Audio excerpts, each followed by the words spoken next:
Hai semuanya, ketemu lagi sama gue Gilang Ramadan di channel Republika Mahasiswa. Video kali ini gue mau ngebahas tentang panduan strategi pemilihan jurusan dan kampus di UTBK SBMPTN buat kalian yang ikut UTBK SBMPTN tahun ini.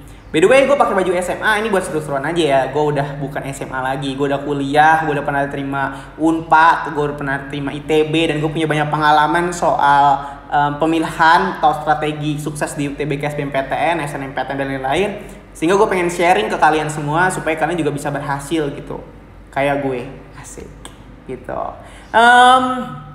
Dan sebelum kita masuk ke videonya lebih lanjut, jadi intinya di sini gue pengen kasih gambaran buat teman-teman tentang kemampuan kita, nilai kita untuk di UTBK nanti seberapa, dan kampus dan jurusan apa yang kira-kira tepat dan mampu kita gapai gitu, sehingga kalian tuh punya strategi yang tepat sasaran. Kemampuan gue segini, ya gue bisanya dapetin kampus dan jurusan seperti kelompoknya seperti ini gitu. Nggak bisa dipaksain juga. Kalau misalkan nilainya kecil terus lu maksa mau jadi dokter, jurusan dokter di kampus yang keren misalkan UI, ya itu nggak bisa juga. Karena kan SBMPTN ini diukur dari nilai ujian kalian gitu ya. Nah, spesifik gue bakal ngejelasin waktu yang tepat untuk finalisasi daftar SBMPTN supaya kalian dapat jadwal ujian tuh yang oke banget buat kalian, yang pas banget ya. Tapi sebelum itu gue ngejelasin beberapa poin dulu. Tapi buat kalian semua yang nonton video kali ini, jangan lupa like dulu videonya ya. Kalau merasa bermanfaat harus like pokoknya. Dan juga subscribe ke channel Republika Mahasiswa gitu. By the way, gue juga seorang guru ya dan mentor untuk anak-anak SMA atau gapir yang mau lulus masuk perguruan tinggi negeri. Jadi kemarin gue sempat ngarahin murid-murid gue di grup pejuang PTN gue, Republika Mahasiswa, isinya ada 500 orangan. Gue udah arahin ini, dan gue juga pengen share gitu ke YouTube ya, untuk teman-teman yang di luar grup juga bisa tahu gitu. Oh ternyata strateginya kayak gini ya kalau mau lulus ya, nggak sekadar ujian aja terus ya udah milih gitu. Oke, gue ngejelasin di perubahan seleksi PTN 2021 dulu. Ini sumber dari LTMPT official. Waktu itu si Bapak LTMPT yang statement soal ini. 2 poin yang gue kutip di sini untuk jadi patokan penentuan jadwal ujian kalian. Pertama, urutan UTBK SBMPTN ya, itu udah nggak kayak tahun 2020 kemarin, dimana lu ujian dapat skornya, terus lu baru ngelamar ke kampus-kampusnya. Jadi lu tahu skor lu berapa. Nah, kalau sekarang itu konsepnya kayak di 2017-18, sekitaran segitulah. Dimana kalian tuh apa ya, daftar jurusan dan kampus dulu ya. Lu mau masuk mana, jurusannya apa, udah tuh 2 pilihan kan. Tahun ini 2 pilihan aja. Zaman gue dulu 3 pilihan, tahun ini 2. Nah 2 itu udah tentuin. Lalu lu daftarin dan nanti ujian. Nah nanti hasil pengumuman pokoknya lu lulus atau nggak lulus aja. Pilihan 1 atau pilihan 2. Kayak gitu ya konsepnya. Jadi kita nggak benar-benar tahu nih nilai kita berapa, dan kita bisa lolos di nomor 1 atau nomor 2 pilihannya. Kayak gitu. Benar-benar kita nggak tahu, semua LTMPT yang menentukan, dan kampus jurusan yang kita pilih juga gitu. Nah berikutnya, UTBK SBMPTN itu dilakukannya nggak serentak teman-teman ya, tapi dilakukannya tuh 2 minggu 14 hari gitu ya. Dan dilakukannya untuk 1 orang kesempatannya 1 kali aja. Kalau tahun lalu kan 2 kali tuh. Pokoknya sekarang tuh 1 kali dilakukan sepanjang 2 minggu. Setiap hari ada 2 sesi, pagi dan siang gitu. Nah untuk jadwal sesinya pagi atau siang itu yang menentukan sistem. Tapi kita punya strategi biar kalian tuh dapat jadwal yang oke, punya gitu, yang enak gitu. Jadwalnya nggak di awal banget, nggak di akhir banget, di tengah-tengah, ya kan? Terus waktunya juga biar dapatnya sesi yang kalian suka. Itu bisa diatur gitu dengan strategi-strategi yang gue bakal jelasin ini gitu. Ya, terus ada 2 rumpun, Sosum, Saintek. Sosum, kalau kalian milih Sosum dan Saintek tuh ujiannya bayarnya 200.000. Kalau campuran kalau nggak salah tuh 300.000. Kalau saran gue sih lu ujian mah fokus aja pada 1 bidang gitu. Kalau Sosum ya Sosum, jurusan-jurusan IPS kan cuma dikasih 2 pilihan tuh, biar bener efisien dan efektif. Saintek juga kayak gitu. Saintek santai aja, jangan campuran. Kalau campuran gimana ya? Ini masa pilihan satunya 2 pilihan doang, terus kalau kalian campuran satunya IPA satunya IPS, wah bener-bener kayak meminimalisir kelulusan lu malah gitu. Ya, saran gue kalau gue ngajarin murid-murid gue gitu, Saintek, Sosum, gak usah campuran. Nah, ini tanggal penting di SBMPTN 2021 ya, 7 Februari sampai 12 Maret 2021 tahap pendaftaran itu udah lewat lah ya, kalian udah ngelakuin itu semua. 15 Maret sampai 1 April ini tahap pendaftaran UTBK dan SBMPTN-nya. Which is sekarang nih pas gue bikin video tanggal 16 ya. Kemarin tanggal 15 sudah ada yang daftar. Nah, dari kemarin yang daftar, gue ngeliat yang kedaftar kemarin tanggal 15 yang ngebet banget gitu ya ujian SBMPTN-nya, hari pertama dibuka dia langsung daftar. Nah, anak-anak yang ngebet kayak gini malah dapat jadwal tuh duluan nih. Tanggal 12 April sesi pagi. 12 April kan itu hari pertama banget ya. Pertama banget UTBK SBMPTN itu dimulai ujiannya. Nah, kalau lu dapet jadwal di awal kayak gini itu berat, guys. Gue belajar di tahun-tahun sebelumnya murid-murid gue, karena gue juga mentor dan juga coach gitu untuk apa yang ngarahin gitu biar lulus anak-anak tuh. Kalau kalian dapat ujian pertama, hari pertama itu berat. Kamu bakalan ketemu sama soal yang benar-benar nggak kamu prediksi, nggak tahu banget. Kamu ibaratnya bisa dibilang kayak kelinci percobaan atau tumbal. Ya, bahasanya tuh agak seram juga sih, tumbal gitu. Tapi ya kurang lebih konotasinya seperti itulah gitu, jadi tumbal. Lu nggak tahu soalnya, lu dapat model soal baru yang keluar ini dan lu kaget, nggak tahu apa-apa, akhirnya performa lu ujian tuh jadi jelek nilainya, nggak terlalu bagus, nggak kayak tryout yang lu lakuin. Ya, nah saran gua, walaupun lu ngebet untuk SBMPTN, daftarnya tetap santuy, lihat sikon dulu nih, lihat teman-teman lu dulu nih. Oh, dapat jadwal pertama tuh, wah, jangan takut gila. Mending gue nanti ujian hari ke-5 atau ke-6 aja. Jadi gue udah tahu dulu nih model soalnya yang keluar yang susah-susah kayak gimana sih gitu ya.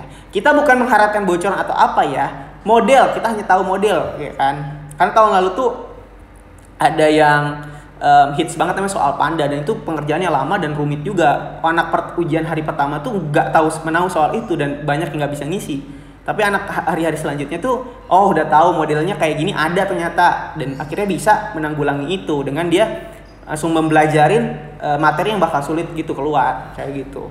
Jadi di tengah-tengah jadwalnya. Nah, waktu yang pas kapan untuk lu daftar? Karena anak SNMPTN itu bisa daftar juga, yang gagal SNMPTN itu daftar UTBK SBMPTN itu bisa, tapi dia bisanya di tanggal 22 Maret. Nah, kalau bisa lu daftar SBMPTN ini sebelum anak-anak SNMPTN masuk, tapi di tengah-tengah, nggak di hari pertama anak SBMPTN ujian yang UTBK. Jadi lu mungkin bisa daftarnya di tanggal 21 Maret, 20 atau 19 Maret lah. Itu rekomendasi gue ya, itu hanya rekomendasi, tidak mengharuskan, serah lu mau ikut atau enggak. Ya, karena kalau 20, 21, 19 ya lu dapat jadwal di tengah-tengah lah. Gitu. Karena kebukti nih dari data ini, yang daftar kemarin tanggal 15 hari pertama banget dibuka, dia dapat hari pertama UTBK juga jadwal pagi. Wah, gila. Yang uji nyali banget nih, yang masih ditutup matanya samar-samar. Wah. Itu. Jadi itu ya, lulus di UTBK tuh coba bukan sekedar lu belajar keras, tapi lu harus cerdik dan pintar juga, menyusun strategi terbaik gitu. Nah, ini nanti anak SNMPTN belum bisa daftar nih sekarang, dia harus gagal dulu SNMPTN-nya, karena kalau yang berhasil nggak bisa daftar SBMPTN, dia harus gagal dulu. Daripada gagal, itu kan tahunya tanggal 22 Maret ya, jam segini. Nah, nanti 22 Maret malam dia baru bisa daftar UTBK SBMPTN. Nah, lu daftar sebelum tanggal 22 ini. Gitu ya. Jadi buat kalian biar dapat jadwal yang bagus, yang baik buat kalian. Itu poin pertama. Nah, selanjutnya gue mau ngebahas soal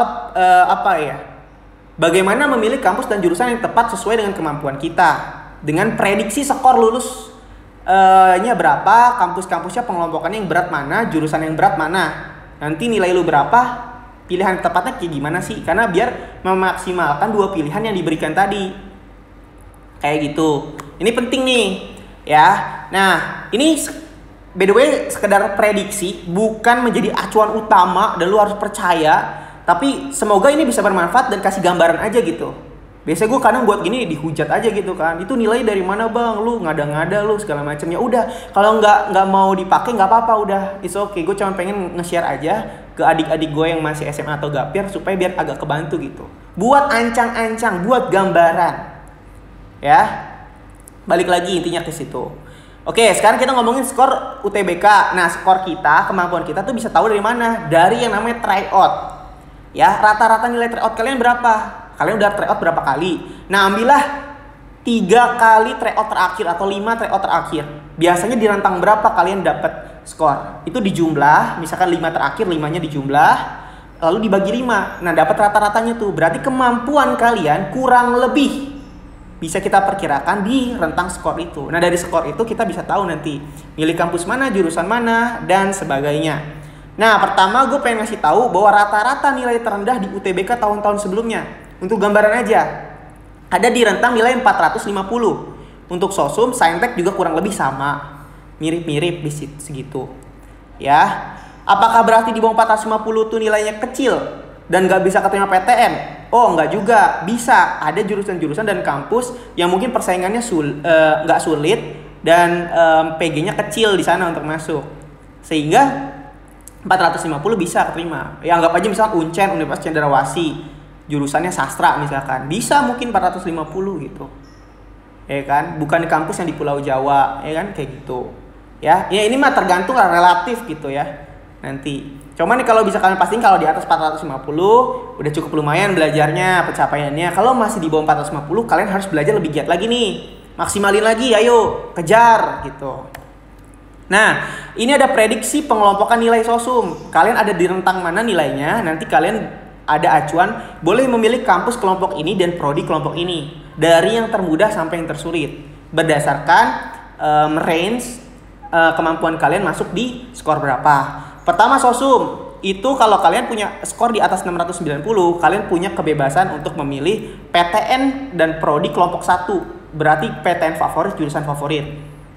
Nanti dikasih tahu PTN sama prodinya yang favorit apa aja di kelompok 1 ini.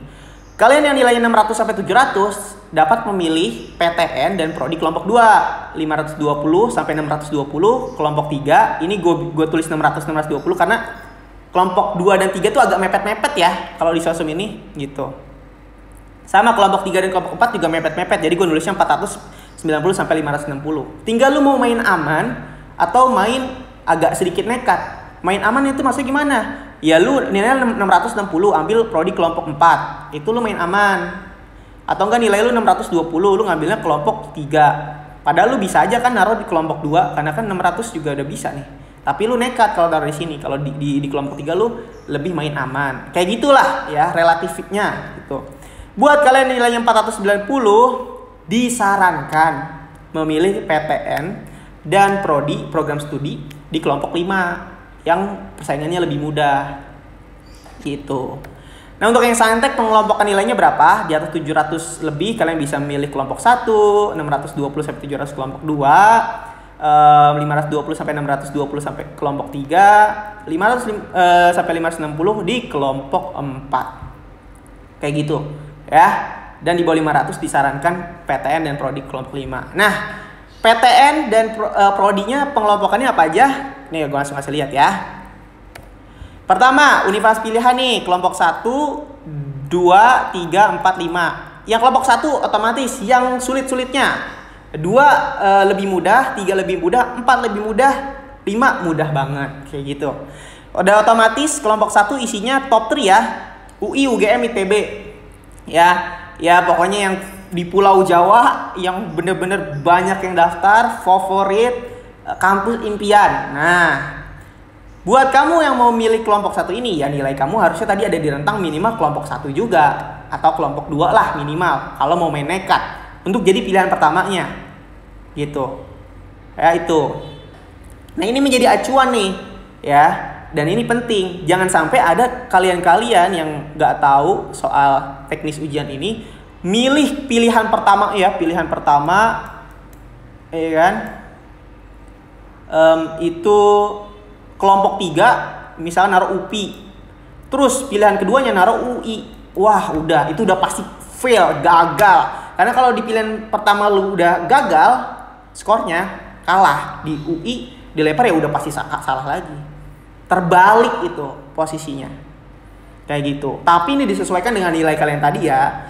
Kayak gitu. Jangan sampai seperti itu ya. Disesuaikan sama nilai kalian biar peluangnya tinggi. Tapi kalau mau nekat, suka-suka kalian bebas, ya boleh-boleh aja. Gua kan hanya memberikan saran, iya kan? Iya gak? Oke, misalkan lah lu milih pilihan pertama UI, ya kan? Terus pilihan kedua misalkan ya UNJ gitu, boleh gitu kan. Jurusannya apa? Misalkan akuntansi UI, akuntansi UNJ. Nilainya berapa? 690 gitu ya, boleh gitu, coba-coba kan pilihan satunya, pilihan keduanya aman lah gitu untuk dapet, kurang lebih kayak gitu. Oh iya, dan di sini tuh ada juga yang sering ngomong kampus yang tidak dimau nomor 2 kan, nggak mau ditaruh pilihan kedua. Nah kalau ini sih gue nggak bisa jawab spesifik ya, itu sih ketentuan dan kebebasan dari kampus jurusan yang apa ya, yang punya kuotanya, yang terdaftar di LTMPT itu ketentuan mereka lah. Untuk jawab apakah benar atau tidak, gue nggak bisa jawab itu. Jadi ya udah, yang penting lu pokoknya sesuai sama kelompok inilah, insya Allah aman gitu ya. Kalau kelompok 1 ya pilihannya di atasnya gitu, berdasarkan tingkat kesulitan. Oke, dan ini juga bisa jadi gambaran buat kalian bahwa nggak cuman kampus-kampus di Pulau Jawa doang yang kalian kena, UI, UGM, ITB, Unpad, Undip, Uner, itu yang ada gitu, PTN yang ada cuma itu doang. Enggak, masih banyak lagi nih, ada kelompok 3, kelompok 4, kelompok 5 gitu. Ini jadi pilihan juga nih. Taunya jangan cuma yang terkenal aja, ini juga harus tahu biar siapa tahu punya peluang gede di kelompok 3, 4 dan 5. Itu nih ada PTN lainnya adalah PTN yang nggak disebutin di sini karena kan gue nggak hafal semua dong ya. Jadi kalian bisa cari sendiri lah kira-kira mana yang masuk kelompok 5, 4 dan 3. Kalau kelompok 1 dan 2 nih gue udah yakin banget lah, inilah kampus-kampus yang tingkat sulitnya tinggi gitu. Kelompok 3, kelompok 4, kelompok 5 ya masih ada lah kelompok lain yang mungkin gak gue sebutin gitu. Kayak apa ya, Universitas Patimura, mana Patimura, gak ada kan? Unpad ya, itu mana gak ada. Jadi mungkin Unpad tuh masuknya kelompok 3, kelompok 4 gitu. Oke, ini sekarang kita ngomongin jurusan ya, dari yang sulit, yang favorit sampai yang ke lebih mudah. Patokan juga nih buat kalian yang punya impian jurusan tertentu, skornya berapa lagi nanti diacuin di sini. Ya, untuk kelompok prodi sosum ya, jurusan-jurusan kelompok 1 itu yang favoritnya kayak akuntansi ya. Ini udah terkenal banget sulitnya akuntansi, pokoknya kalau di sosum tuh akuntansi, kalau di saintek tuh kedokteran umum biasanya. Terus manajemen hubungan internasional. Kalian kalau nilainya tinggi bisa milih sini. Terus ya pilihan kedua agak lebih mudah lagi, ekonomi pembangunan, hukum, psikologi, ilmu komunikasi, administrasi bisnis, kesejahteraan sosial, sastra Inggris dan sebagainya. Banyak lah. Itu dikira-kira aja sama temen masuk kelompok mana. Ini kan sebagai contoh sedikit yang gue tahu. 3, ilmu murni. Ya ilmu murni tuh kayak misalkan kalau di sosum tuh sosiologi, ekonomi, terus sejarah. Nah, iya kan? Walaupun sejarah masuknya kelompok 4 sih. Pokoknya ilmu murni lah, kayak matematika, IPA ya. Jurusan-jurusan ilmu murni lah gitu ya. Tahu lah ya ilmu murni. Terus ilmu politik, ilmu pemerintahan, sastra Indo, Jepang, Cina, kelompok 3 lah masuknya.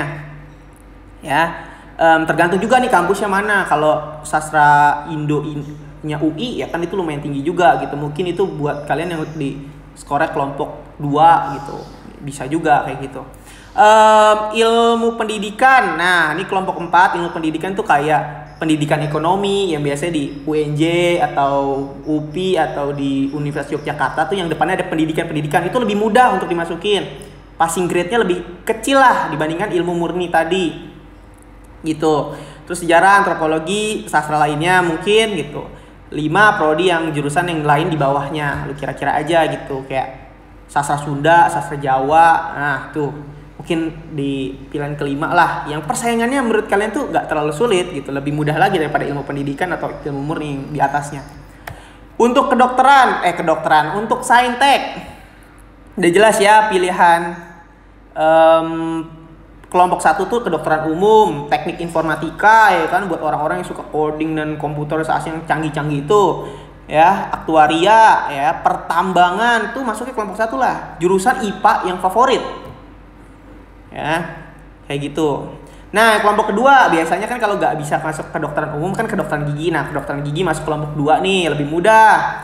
Teknik mesin, teknik sipil, arsitektur, biomedis, ilmu komputer, perminyakan, farmasi, dan teknik-teknik lainnya lah yang lu tahu gitu. Kan banyak tuh. Kelompok 3 ada geologi, teknik lingkungan, matematika, teknik geodesi, metalurgi, agribisnis. Ini salah satu contohnya kelompok 3. Nanti kalian teka-teka lagi jurusan impian kalian apa, kira-kira masuk kelompok mana, nilainya berapa. 4 ada ilmu murni ya. Ilmu murni pendidikan kayak biologi, fisika, kimia, geografi, statistika. Nah, ilmu murni ada pendidikan. Pendidikan otomatis lebih mudah ya daripada ilmu murni. Jadi biasanya taruhnya ilmu murni di atasnya, bawa pendidikan yang bawah.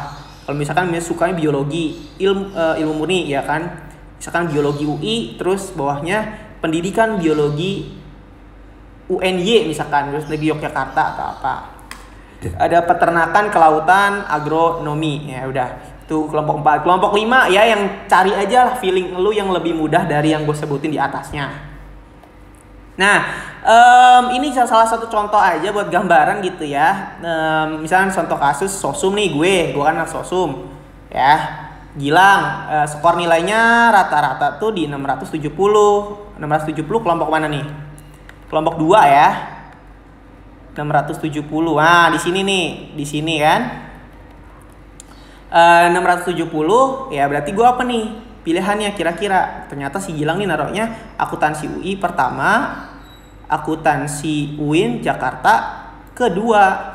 Nah yang di sini gue nekat pilihan satunya misalkan, iya kan, nekat dong. Akuntansi kan kelompok 1, UI juga kelompok 1, nilai gue kelompok 2. Nah bisa aja kalau ada mukjizat gue keterima hoki ya kan. Kalau misalkan tahun itu nilainya rata-rata lagi pada turun dan gue tuh 670 perform itu juga udah cukup tinggi ya kan. Tapi kalau misalkan nilainya yang gede-gede banyak kan pasti pada ngumpulnya di akuntansi UI gitu ya kalau anak sosumnya. Di FEB UI yang isinya nilai gede-gede tuh biasanya. Ya gue bisa ketendang ke akuntansi UIN Jakarta. Dan kemungkinan gue diterima ya di pilihan kedua ini, akuntansi UIN Jakarta. Gitu, akun UIN Jakarta pilihan kedua. Kenapa? Karena akun UIN itu kan kelompok 3 tadi ya. Dan akuntansi itu pilihan 1. Jadi pilihan 1 jurusannya, terus untuk kampusnya komponen ketiga, kelompok 3. Ini masih oke match. Kalau digabungin kan ya dia bisa lah skornya di antara range untuk nilai-nilai yang diterima di situ tuh yang nilai range kelompok 2 690 ke bawah gitu kan. Kayak gitu nih. Ya, 670 kan gue kelompok 2 nih. Iya kan? Gitu. Terus gue milihnya kampus UIN mana UIN? UIN Jakarta nih. Terus akuntansi kelompok 3 itu 2, gue nilainya skor 2 ya, nggak apa-apa bisa terima. Tapi ini sangat masih agak nekat Gilang nih. Kalau pilihan 2 tuh menurut gue main aman aja lah gitu biar lulus gitu kan. Kalau gue nggak bimbing murid-murid gue gitu ya. Kalau lu mau nekat karena punya impian, pilihan 1 harus pilihan impian gue bang. Biar gue nggak penasaran nanti. Sebenarnya gue udah pernah mencoba pilihan 1. Terus pilihan 2 nanti gue taruh yang aman ya itu is okay, nggak apa-apa terserah kalian. Tapi kalau gue ke murid-murid gue udahlah main aman aja. Apalagi buat yang gapir ya. Biar tahun ini udah benar-benar kuliah kamu nggak gagal lagi gitu. Yaudah pilihan 1 sesuai kemampuan 670. Di mana 670? Misalkan Unpad administrasi bisnis ya itu administrasi bisnis kelompok 2 sih. Misalkan Unpad jurusan ya itulah administrasi bisnis nggak apa-apa masih ya kan, masih tipis-tipis sesuai kemampuan. Pilihan keduanya apa misalkan yang lebih mudah? UIN Bandung jurusan yang mudah misalkan lu suka apa, misalkan sastra gitu ya, sastra Indonesia. Nah itu bisa tuh ya walaupun jurusannya beda gitu ya, itu bisa lebih aman. Jadi pilihan kedua tuh pasti keterimanya. Pilihan 1 mungkin diterima karena sesuai kemampuan lu. Kayak gitu. Ini gambaran aja. Oke deh, habis. Mungkin segitu aja pembahasan dari gue. Semoga bermanfaat gitu ya. Karena gue pengen aja sharing gitu ke YouTube juga, nggak cuman ke murid-murid pejuang PTN Republika Mahasiswa yang gue mentorin gitu ya. Yang kita jadi tempat sharing-sharing, belajar bareng. Tapi kalau kalian yang ada yang tertarik untuk masuk grup pejuang PTN Republika Mahasiswa juga, yang kelas 11 mau naik ke kelas 12 atau yang sekarang juga UTBK, kemungkinan masih dibuka gratis, nggak perlu bayar. kalian bisa follow aja gitu sosial media Republika Mahasiswa di @gilang_ atau Republika Mahasiswa di sana gitu. Nanti bakal dikasih infonya untuk lo bisa masuk, karena di sana rutin kita belajar ya, info kayak gini, belajar online sama gue setiap minggu. Terus kita ngebahas soal, kadang kuis juga, karena ini di Telegram bisa nampung ribuan orang. Member kita udah 500 dan masih aktif terus belajar. Ada kakak-kakak mentornya juga, jadi yang udah di UI, ITB, UGM, teman-teman gue, adik-adik gue yang pernah gue ajar dan lulus, gue taruh di situ jadi kakak mentor, dan adik-adik SMA gapir yang belum lulus itu jadi murid-muridnya buat diskusi kayak gitu. Oke, mungkin segitu aja. Thank you, like video ini kalau suka, dislike aja kalau nggak suka. Sampai ketemu lagi di video-video selanjutnya. Bye bye. Thank you guys.